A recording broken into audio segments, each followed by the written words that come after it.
Abbiamo seguito pedissequamente quanto previsto dalla Costituzione, chiediamo le 23 materie, abbiamo rinforzato la nostra richiesta con un referendum al quale hanno partecipato 2.328.000 venti.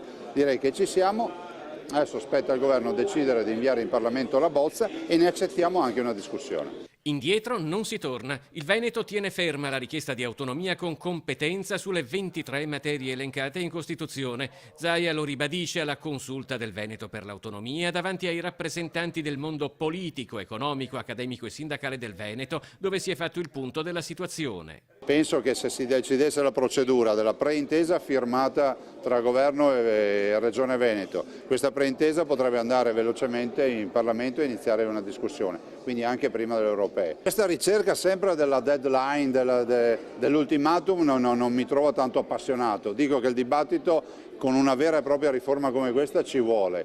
Dico a tutti che noi siamo sul pezzo, non si è assolutamente rallentata la macchina, tanto è vero che come vedete il dibattito c'è tutti i giorni.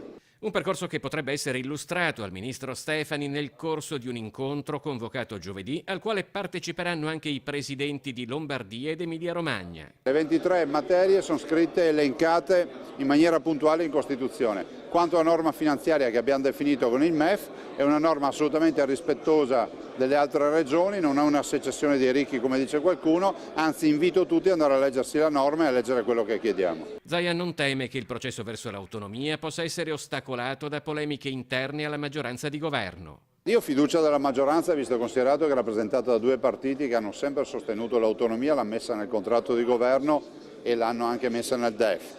Dall'altro, se si continua a parlare della secessione dei ricchi, invito tutti ad andare a leggere perché non è così. Cioè dire scemenze le si dice solo perché non si vogliono affrontare i veri problemi e la secessione dei ricchi rischia di diventare un alibi per qualcuno.